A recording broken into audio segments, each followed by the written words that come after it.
வணக்கம். இது ஒரு பொலிட்டிக்கல் பார்க். நான் உங்கள் நண்பன். இன்றைய தினத்துல விஜயனோட அரசியலை விமர்சனம் பண்றதுக்கு இங்க ஒருத்தர் ரெண்டு பேர் கிடையாது, நிறைய பேர் அறிக்கொண்டிருக்கிறாங்க அப்படிங்கிற கருத்தோட தான் நாம இன்னைக்கு இந்த வீடியோவை நம்ம தொடங்க போறோம். சரி, ஓகே. யார் யாரு எங்கெங்க தொடங்கியிருக்காங்கன்னு பாத்தீங்கன்னா, அதாவது ஒரு பக்கம் விஜயனோட அரசியலை கமெண்ட் பண்றதுக்கு ஒரு குரூப், தொடர்ந்து அவர் இந்த மாதிரி பண்றாங்க அப்படின்னு சொல்லிட்டு தொடர்ந்து கமெண்ட் பண்றதுக்கு ஒரு குரூப். இந்த பக்கம் ஃபேக் ஐடிஸ் கிட்டத்தட்ட பாத்தீங்கன்னாலும் ஒரு 10 லட்சம் ஃபேக் ஐடிஸ் கிரியேட் பண்ணி வச்சுக்கிறாங்க. இவங்களுக்கு ஒரே ஒரு வேலை தான். என்ன வேலைன்னு பாத்தீங்கன்னா, தினமும் காலையில் ஒரு 10 வீடியோ விஜயண்ணனுக்கு எதிர்ப்பா போடணும் அப்படிங்கிறது ஒரு 10 வீடியோ. அடுத்து பாத்தீங்கன்னா, இந்த ஊருக்குள்ள அப்பாவி மக்கள் இருக்கிறாங்களா, அவங்க கிட்ட போய் விஜயண்ணனை பத்தி ஏதோ தவறா பேசுங்க அப்படின்னு சொல்லிட்டு அவங்க கிட்ட அந்த வீடியோவை சின்ன கிளிப்பை எடுத்து அதை ஸ்பிரிட் பண்ணி மக்களிடையே ஒரு கெட்ட பெயர் உருவாக்கணும். நான்காவதா இவங்களுக்குள்ளேயே அதாவது பாத்தீங்கன்னா, இப்ப ஒரு பிரபலமா உங்களுக்கு விஜயண்ணனை பேசுறதுக்காக இவ்வளோ, விஜயனுடைய இமேஜ் குறைக்கிறதுக்காக இவ்வளோ, ஏதாவது ஒண்ணு பேசுங்க, ஏதாவது ஒண்ணு தாறுமாறா பேசிவிடுங்க அப்படின்னு சொல்லிட்டு அவங்க ஒரு பக்கம். அடுத்து பாத்தீங்கன்னா, டிபேட்ல உட்காந்துக்கிட்டு ஒரு 2000 3000 ரூபாய் பணத்துக்காக என்ன பண்ணுவாங்கன்னு பாத்தீங்கன்னா, அவங்க இந்த பேட்டி எடுக்கிறேன் அப்படிங்கிறதுக்காக உட்காந்துக்கிட்டு அவங்க பாட்டுக்கு அதை பேசிட்டு இருப்பாங்க. அதாவது என்ன சொல்ல வரேன்னு பாத்தீங்கன்னா, இவங்க எல்லாத்துக்கும் ஒரே குறிக்கோள் தான், அது விஜயண்ணனை எப்படியாவது டேமேஜ் பண்ணணும் அப்படிங்கிற ஒரே குறிக்கோள்ல தான் பேசிட்டு இருக்கிறாங்க. இதுக்கு எல்லாத்துக்கும் முக்கியமான காரணம் விஜயண்ணன் தான். ஏன்னு கேட்டீங்கன்னா, ஒரு சாதாரண ஒரு நடிகர் ஒரு பெரிய நடிகரா மாறி அந்த பெரிய நடிகர் ஒரு முதலமைச்சரா மாறிட்டாரு அப்படிங்கிற அந்த பொறாமை தான் காரணமா தவிர வேற ஒண்ணுமே கிடையாது.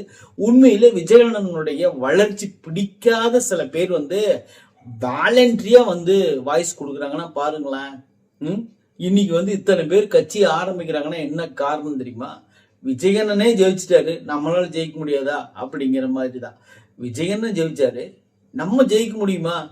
அதாவது பாத்தீங்கன்னா, இந்த பூனை இருக்கு பாருங்க, பூனை என்ன பண்ணு தெரியுமா? புலி வீட்டுக்கு வந்துட்டு போச்சான். பூனை என்ன பண்ணிச்சான், புலி பார்த்துட்டு அதை பார்த்தோன்னா எல்லாம் பயந்து ஓடுறாங்க பாரு, நம்மளும் புலியாட்டம் தான் இருக்கிறோம், வரி வரியா கோல் இருக்குது, ஆனா எப்படி இருக்கிறோம் பாரு, நம்மளுக்கு ஏன் புலி மாதிரி நம்ம உருமுனா என்ன அப்படின்னு சொல்லிட்டு இதுவா கற்பனை பண்ணிக்கிட்டு இருக்குது. இது நினைச்சுக்கிச்சு நான் புலி மாதிரி தான் உருமுறேன்ட்டு. ஆனா அவங்க என்ன பண்ணாங்க தெரியுமா? பால் கொண்டு வச்சுட்டு போயிட்டாங்க பூனை குடிக்கிறதுக்கு. அப்பதான் பூனை யோசிச்சுதான், புலிதான், பூனைதான் அப்படிங்கிற மாதிரி யோசிச்சுதான். இது யாருக்காகவும் இந்த கதை இல்லை, எனக்காக தான் கதை போட்டுட்டு இருக்கேன். நீங்க வேற யாருக்கும் அந்த கதையை சொல்லிட்டு இருக்கிறேன்னு சொல்லி தயவு செய்து கற்பனை பண்ணிக்காதீங்க. அந்த கற்பனைக்கு நான் பொறுப்பல்ல. அடுத்து பாத்தீங்கன்னா, முக்கியமான விஷயங்கள் நம்ம இந்த வீடியோக்குள்ள நிறைய பேசலாம். அதுக்கு முன்னாடி நம்ம சேனலை சப்ஸ்கிரைப் பண்ணிட்டு இங்க QR கோடை பயன்படுத்தி நம்ம சேனலுக்கு ஓகே இந்த வீடியோ ஃபுல்லா பார்த்துருக்கேன். சரி, ஓகே. முதல் விஷயத்தை என்ன பாத்தீங்கன்னா, டாஸ்மார்க்கில் இனிமேல் தொடர்ந்து இந்த மாதிரி 10 ரூபாய் 20 ரூபாய் வாங்கப்பட மாட்டாதுன்னு சொல்லிட்டு அமைச்சர் விக்னேஷ் அவர்கள் பதிவிட்டு இருக்காங்க. ஓகே, வாங்காம இருந்தா நல்லதுதான், ஆனா வாங்கினாங்கன்னா வேற வழியே இல்லை, அப்புறம் ஒன்றும் பண்ண முடியாது. ஏன்னா டாஸ்மார்க் அப்படின்னு உள்ள போயிட்டாவே குடிக்கிறதுக்கு தான் வர்றான். 10 ரூபாய் எச்சா வாங்கினா என்ன, இந்த ரூல்ஸ் பேசுறவங்கள்ட்ட மட்டும் கொடுத்துருவாங்க. இந்த ரூல்ஸ் பேசாத அப்பாவிங்க இருக்காங்க பாருங்க, அவங்க எல்லாம் போய் தொலைதுவா எப்பயும் கொடுக்குறதான்னு கொடுத்துட்டு வாடா அப்படின்னு சொல்லிட்டு வந்துருவாங்க. ஏன்னா எதிர்க்கு கேள்வி கேட்க ஆள் இல்ல, அதனால என்ன வேணாலும் பண்ணுவாங்க அப்படின்னு சொல்றேன். சோ இது குடிக்க படிச்சவன் படிக்காதவன் இதுல டாஸ்மார்க்ல யாருதான் குடிக்க போறது அப்படின்னால இல்ல. முன்னெல்லாம் நாங்க அது நம்மளாம் சின்ன வயசுல இருக்கும்போது ஒருத்தன் குடிச்சிட்டு வந்தானா அந்த ஊர்ல இருக்கிற எல்லாருமே அவனை பார்த்து ஒரு குற்றவாளி மாதிரி பார்ப்பாங்க. இன்னைக்கு எவனாச்சும் அந்த ஊர்ல குடிக்காம வந்தாதான் அவனை பார்த்து குற்றவாளி மாதிரி பாக்குறாங்க. அப்படிங்கும்போது ஒரு ஜெனரேஷன் எந்த மாதிரி மாறுதுன்னு பாருங்களேன். இப்போ குடிச்சிட்டு வந்தானா அவனை வீட்டிலேயே சேர்த்த மாட்டாங்க, அவன் டேய் குடிக்கிறண்டா அப்படிம்பாங்க. இன்னைக்கு நீங்க குடிக்காம போனீங்கன்னா என்ன தெரியலையே, இன்னைக்கு நார்மலா வர்றானே சப்பாச்சு அப்படின்னு யோசிப்பாங்க. ஏன்னா அன்னைக்கு குடிக்காரன், இன்னைக்கு மது பெரியர். இந்த மதுப்பிரியர் தான் குடிச்சதான், இந்த மதுப்பிரியர் குடிச்சாதான் இந்த தமிழ்நாடு பிரியமா வச்சுக்கும் அப்படிங்கிற ஒரு சூழ்நிலையை உருவாக்கி வச்சுட்டாங்க. சரி, ஓகே.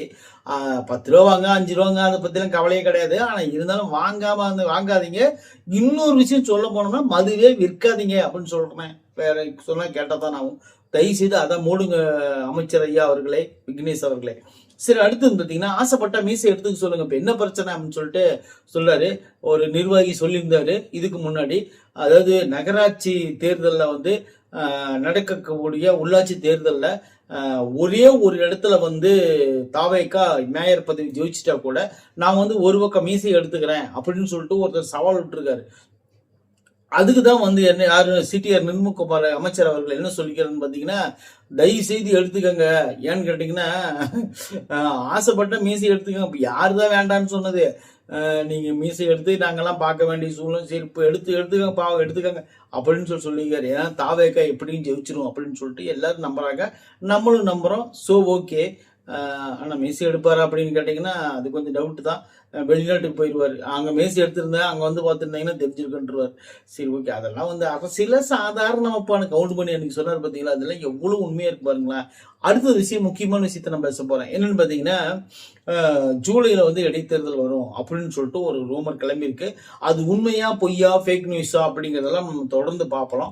ஏன்னு கேட்டீங்கன்னா, ஜூலைல வச்சாங்கன்னா தான் இப்போ வந்து பாத்தீங்கன்னா ஏப்ரல்ல வந்து தேர்தல் வச்சாங்களா, மே ஜூன் ஜூலை 3 மாசத்துல வரும். 3 மாசத்துல வரும்போது மீண்டும் வந்து ஒரு இக்கட்டான சூழல் ஏற்படும். அதனால 6 மாசத்துக்குள்ள வைக்கணும். ஆகஸ்ட் செப்டம்பர் அக்டோபருக்குள்ள இந்த தேர்தல் முடிஞ்சிடும். கண்டிப்பா இந்த 5 தொகுதி தேர்தலும் கண்டிப்பா நடக்கும். ஏன்னா 5 தொகுதின்னு கேட்காதீங்க, 4 தொகுதி ராஜினாமா, ஒரு தொகுதி வந்து விஜயன் ராஜினாமா பண்ணுது. மொத்தம் 5 தொகுதிக்கு தேர்தல் கன்ஃபார்மா இருக்குது, கவலைப்படாதீங்க. 5 தொகுதிக்காரங்கெல்லாம் உண்மையிலேயே புண்ணியம் பண்ணவங்க தான். அப்புறம் அடுத்து வந்து பாத்தீங்கன்னா முக்கியமான விஷயத்த நம்ம பார்க்க போறோம். என்னன்னு பாத்தீங்கன்னா, பிரக்யானந்தா செஸ் விளையாட்டுக்காரரு, அவரு கூட இன்னைக்கு விஜயன் வந்து உண்மையிலே வந்து செஸ் விளையாண்டாரு. செஸ் விளையாண்டு அவர் கூட நல்லா என்டர்டைன்மெண்ட் பண்ணாரு. அவருக்கு வந்து இது கொடுத்தாரு, தகுந்த மரியாதை கொடுத்து பாராட்டினார். உண்மையிலே ஒரு பயணத்தை வெற்றியா தொடர்ந்து முடிச்சுட்டு வந்தனால அவர் வந்து பாராட்டி அவர் கூட செஸ் விளையாண்டு அவர் கூட டைம் ஸ்பெண்ட் பண்ணதெல்லாம் உண்மையிலே ஒரு முதலமைச்சர் வந்து விளையாட்டுத்துறைக்கு இந்த அளவுக்கு ஆர்வத்தை கொடுக்குறாரு அப்படின்னு சொல்லிதான் நம்ம பார்க்கப்படணும். இதை வந்து சில பேர் கமெண்ட் போடுறாங்க. என்னன்னு பாத்தீங்கன்னா, விஜய்க்கு செஸ் விளையாட தெரியுமா அப்படின்றாங்க. ஐயோ, அவர் சிஎம்ஏ ஆகிட்டாரு, செஸ் விளையாட தெரியாதா? ஒரு 2 நாள்ல செஸ் விளையாடுற கூப்பிட்டு செஸ் சொல்லி கொடுயா அப்படின்னு சொன்னா வேலை முடிஞ்சு வச்சு. 2 மணி நேரத்துல கத்துக்க வேண்டிய விளையாட்ட ஒருத்தன் கீழே கமெண்ட் போட்டுருக்கான்னு தெரியுமா? செஸ் விளையாட தெரியுமா? இவர் கபடி விளையாட்டு பார்த்திருக்கேன், இவர் வந்து ஓட்டப்பந்தயம் விளையாண்டு பார்த்திருக்கேன், இவர் கார் ரேஸ் விளையாண்டு பார்த்திருக்கேன், படத்தை பார்த்துக்கிட்டே இருக்கிறாங்க, அந்த மாதிரிலாம் பார்த்திருக்கேன். இவருக்கு வந்து செஸ் விளையாட தெரியுமா? ஒருவேளை செஸ்ன்னு ஒரு படம் எடுத்து அது நடிச்சிருந்தா, ஓ செஸ் விளையாட தெரிய மாட்டேது, அந்த படத்துல பாத்தீங்களா செஸ் விளையாண்டார் அப்படின்னு சொல்லியிருப்பான்னு நான் நினைக்கிறேன். ஏய், சினிமா விட்டு கொஞ்சம் வெளியே வாங்கலாம் அப்படிங்கிற மாதிரி நம்ம பேச வேண்டியதா இருக்குது அந்த கமெண்ட் போடுறவங்களுக்கு. உண்மையிலே இதெல்லாம் வந்து பார்க்கும்போது நம்மளுக்கே ஒரு இதா இருக்கு. அடுத்தது பாத்தீங்கன்னா, இந்த ஹார்ட் டிஸ்க் எல்லாம் திட்டு போச்சு பாத்தீங்களா இந்த மின்சாரத்துறையில. அப்ப போக்குவரத்துறை, மின்சாரத்துறை இதெல்லாம் வந்து பொது போக்குவரத்துறை அதுல வந்து ஆர்டிஸ்ட் மிஸ் ஆச்சு பாத்தீங்களா. இதெல்லாம் வந்து இனிமேல் சீர நடக்கும். என்னன்னு பாத்தீங்கன்னா, சிபிசிஐடிக்கு வந்து இந்த கேஸ் மாறிடுச்சு அப்படிங்கிறது வந்து ஒரு கூடுதல் நியூஸோட நாம அடுத்த வீடியோக்கு போயிடலாம். இது நான் என்ன சொல்ல வரேன்னு பாத்தீங்கன்னா, எப்படியோ அதாவது இன்னைக்கு செய்யற தப்பு என்னைக்குனாலும் ஒரு நாளைக்கு உண்மை வெளியே வரும். அதனால இன்னைக்கு தப்பு செஞ்சுட்டு நம்ம தப்பிச்சுட்டா அப்படின்னு சொல்லிட்டு ஒரு 10 வருஷம் கழிச்சு பாத்தீங்கன்னா அந்த தப்பு பின்னாடியே நம்மளுக்கு வந்துட்டு இருக்கோம். அதுதான் வந்து தப்பு செய்யாத ஓரளவுக்கு போங்கலாடா அப்படின்னு சொல்லிட்டு நம்ம எல்லாத்துக்கும் சொல்றது அதுதான். சரி ஓகே, ஆனா தப்பு செய்யாத மனுஷன் கிடையவே கிடையாது, தப்பு செய்யலன்னா மனுஷனே கிடையாது அப்படிங்கிற சூழ்நிலைய தமிழ்நாட்டு மண்ணில் உலகம் பூரா இன்னைக்கு வந்து அது வந்து ஒரு பிரச்சித்தம் ஆயிடுச்சு. சரி ஓகே, அடுத்து பாத்தீங்கன்னா சிஎம் நாற்காலி மாற்றம் செய்யப்பட்டதுன்னு சொல்லிட்டு இன்னைக்கு ஒரு நியூஸ் வந்திருக்கு.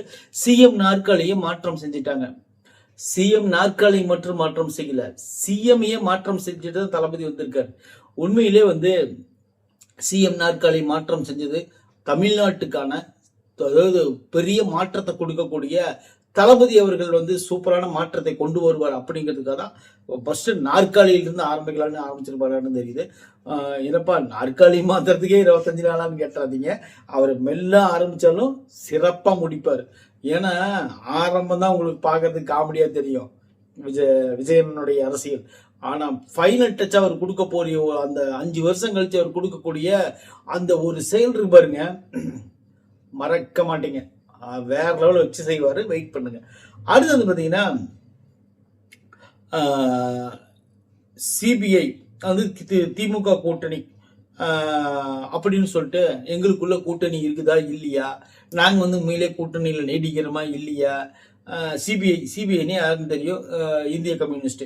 நாங்க வந்து திமுகவோட கூட்டணியில் இருக்கிறோமா இல்லையா, இல்ல எங்களுக்கு வந்து திமுக வேணுமா வேண்டாமா, திமுகவுக்கு என்னக்கு எங்களை பிரச்சனை, இது எல்லாம் வந்து நீங்க தெரிஞ்சுக்கணும் அப்படின்னு நினைச்சீங்கன்னா ஜூன் 10ஆம் தேதி 11ஆம் தேதி வரைக்கும் வெயிட் பண்ணுங்க. நாங்களே வந்து நேரடியாக சொல்லி போடுறோம் திமுக கூட நாங்கள் கூட்டணி இருக்கிறோமா இல்லையான்னு. ஆனா ஒரு காலத்துல கேட்டுட்டு வந்தாங்க, நாங்க அங்க போயிட்டு வரணும்னு சொல்லி கேட்டு வந்தாங்க. இன்னைக்கு இப்படி பேசிட்டு இருக்கிறாங்க. சரி ஓகே, உங்களுக்குள்ள என்ன பிரச்சனைன்னு சொல்லிட்டு நம்ம பார்ப்போம். அதெல்லாம் ஒன்னொன்னு வெளியே வரும். வெயிட் பண்ணுங்க, எங்கேயும் போகாதீங்க. வீடியோ ஃபுல்லா நம்மளுக்கு என்டர்டைன்மெண்ட் இருக்கு. அரசியல் வருதான் நினைச்சிட்டு இருந்தாங்க. அரசியல் எலெக்ஷன் முடிஞ்சதுன்னா எல்லாம் ஓடி போய் ஒழிச்சுக்குவாங்க, வீடியோவே கிடையாதுன்னு நினைச்சாங்க. ஆனா அரசியல் எலெக்ஷன் முடிஞ்சதுக்கு அப்புறம் தான் கண்டென்ட் மேல் கண்டென்ட்டா கிடைக்குது. இங்க பாக்குறதுக்கு வியூஸ் தான் நம்மளுக்கு கிடைக்க மாட்டேங்குது, என்னன்னு தெரியல. எல்லாம் வெவ்வேறு வீடியோக்கள் வந்து ட்ரெண்டிங் வீடியோக்களா போயிட்டாங்களா. நம்ம வீடியோ வந்து ரொம்ப என்ன சொல்றது, வியூஸும் கொடுக்கறதில்ல வந்து பாத்தீங்க. சரி உங்க என் பிரச்சனை என்னோட முடிஞ்சு போட்டோம், அடுத்த வீடியோ போயிடலாம். சரி, அடுத்து வந்து பாத்தீங்கன்னா மதசார்பற்ற கூட்டணி உருவாகும் அப்படின்னு சொல்லிட்டு மார்க்சிஸ்ட் கம்யூனிஸ்ட் சண்முகம் ஐயா சொல்லியிருக்காரு. என்னன்னு பாத்தீங்கன்னா மதசார்பற்ற கூட்டணி உருவாகும், கண்டிப்பா வந்து மதசார்பற்ற கூட்டணி தான் உருவாகும், எந்த மாற்று கருத்தும் கிடையாதுன்னு சொல்லியிருக்காரு. உண்மையிலே அவர் வந்து நம்புறது யாருன்னு பாத்தீங்கன்னா காங்கிரஸ் அதிகமா நம்புறாரு அப்படின்னு சொல்லி நினைக்கலாம். உண்மையிலே காங்கிரஸ் வந்ததுனாலதான் கம்யூனிஸ்ட் கட்சிகள் ரெண்டும் வந்துச்சு அப்படின்னு கூட ஒரு ஐடியா இருக்கு எனக்கு. ஒரு உண்மை என்னன்னு சொல்லி பாத்தீங்கன்னா ஒரு பேச்சுக்காக தான் ஏன் ஸ்டாலின் போய் கேட்டிருக்காங்க. நாங்க போயிட்டு வரோம் அப்படின்னு சொல்லிக்கிறாங்க. போயிட்டு வந்துருவீங்களா அப்படின்னு கேட்டிருக்காரு. கண்டிப்பா வந்துருவோம், ஒன்றும் கவலைப்படாதீங்க ஐயா அப்படின்னு சொல்லிட்டு தான் வந்திருக்கிறாங்க. ஆனா உண்மையிலே வந்து இவங்க என்ன நினைக்கிறாங்க தெரியுமா, மீண்டும் அங்க போலாம் தானே அப்படின்னு நினைக்கிறாங்க. சரி ஓகே, இதுக்கெல்லாம் வந்து விடை வந்து 10-11ஆம் தேதி சொல்றேன்னு சொல்லிக்கிறாங்க. வரட்டும், அந்த காலமும் வரதானு போகுது, வராம போகாதே. அப்ப நாம பேசுவோம். இன்னும் 2 நாள் தான் இருக்குது, இன்னும் நாளைக்கு 9, 10, 11 அவ்வளவுதான்.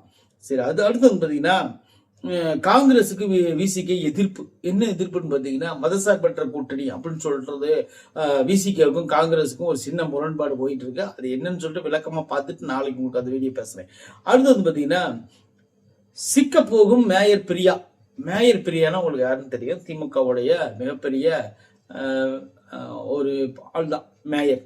அவங்க என்ன பண்றாங்கன்னு பாத்தீங்கன்னா, அதாவது சம்பள கணக்கா ஒரு காட்டல, அது வந்து என்ன சொத்து வரும் இதெல்லாம் எதுவுமே காட்டல, அதுக்கு உண்டான ஒரு டாக்குமெண்ட்ஸ் எல்லாம் இவங்க சமர்ப்பிக்கல அப்படிங்கிற மாதிரி ஒரு ரூமர்ல ஒரு விஷயம் போயிட்டு இருக்கு. அந்த விஷயம் முழுசும் கொஞ்சம் வெளியே வந்ததுக்கு அப்புறம் நம்ம அதை முழுசும் பேசுவோம். இப்போதைக்கு சிக்க போகும் மேயர் பெரியார் மட்டும் ஒரு டைட்டிலோட போட்டுக்கிறாங்க.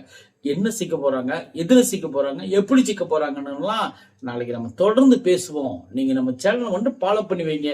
உங்களுக்கு எல்லா நியூஸையும் நான் அப்பப்ப கொடுக்க முடியலாம் கூட அது சூடு ஆறி நமுத்து போறதுக்குள்ள கொண்டு சேர்த்துறேன். நன்றி, வணக்கம்.